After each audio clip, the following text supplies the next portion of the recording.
And welcome to American Agenda. I'm Joe Pinion, along with Alison Maloni. Tucker Carlson in hot water again. A Jewish group, the Anti-Defamation League, wants Fox to fire Carlson for spouting what they say is a racist philosophy. Carlson implied the white race is in danger from a rising tide of non-whites. He said Democrats are diluting the vote and the power of whites by encouraging illegal aliens crossing the border. Our Dick Morris joins us and says Tucker actually has it all wrong. Dick, thank you for joining us. What's your perspective here? You know, this is not the first time that the cancel mob has come for Tucker, but perhaps this time he might find himself on a little less sure footing. Well, he's being attacked for being racist, and I don't think that that's racist. I think it's wrong. I think he's just factually wrong.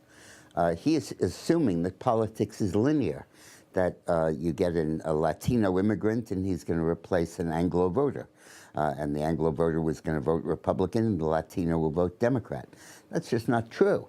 Historically, huge changes happen in people when they hit American soil and they live here and they begin to understand it. 200 years ago, they said that Irish would bring Catholicism to the United States and would be a left-wing force. And then 150 years ago, Italians were going to replace Northern Europeans. And 100 years ago, women were going to replace men. And none of that happened. They all became ethnic groups that assimilated into the electorate. In fact, Irish and Italians are now the mainstay of the Republican Party. I think that the point is that Trump has shown that these ethnic groups are malleable, that their support is not a given.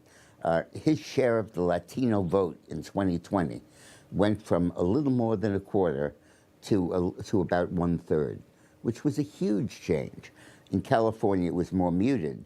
But in Florida, we wouldn't have carried Florida if it weren't for the shift in the Latino vote. Hillary won Miami-Dade by 65 points. We lost Miami-Dade in 2020 by 20 points. That was all Hispanic voters changing. And to think that, that it's a zero-sum game is absurd. Ditto with Asians, by the way. We went from 28% of the Asian vote to 34%. And to think that that is a population that's replacing our votes. So Tucker is just being wrong. It's just not something that really is borne up by the fact. Yeah, Tucker, Dick, I expect Tucker to probably address this. He certainly doesn't shy away from anything like this. Do you think he will address it? What do you think he should say? Well, he has to address it. And I don't know, he got himself into hot water, and I'm not really, I don't have a life preserver to throw him. I think that, I think Carlson, kind of went out there on a limb. He's trying to play to what he thinks is the crowd. But the conservative voters know the facts. They know that when they see a Latino voter, they see very possibly a future Republican voter.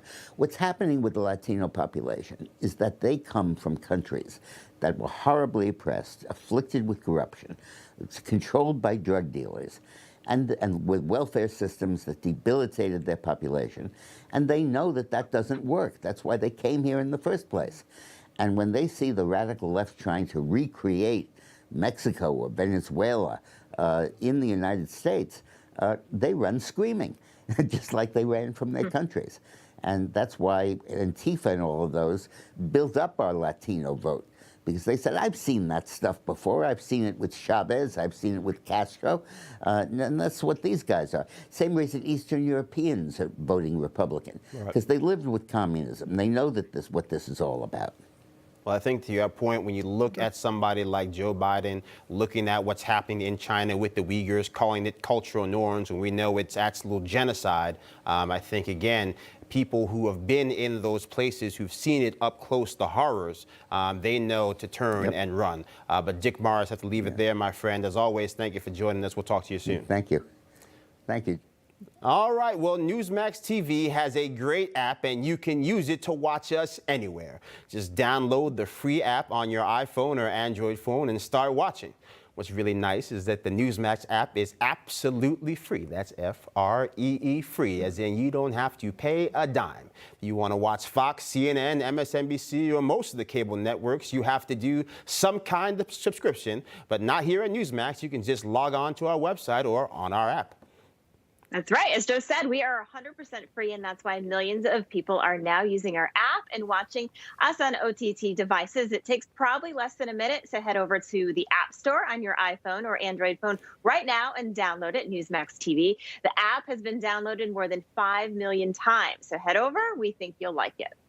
Hey, I'm Rob Finnerty. Thanks for watching. If you enjoyed this video, please join the conversation in the comments below. Don't forget to subscribe, too.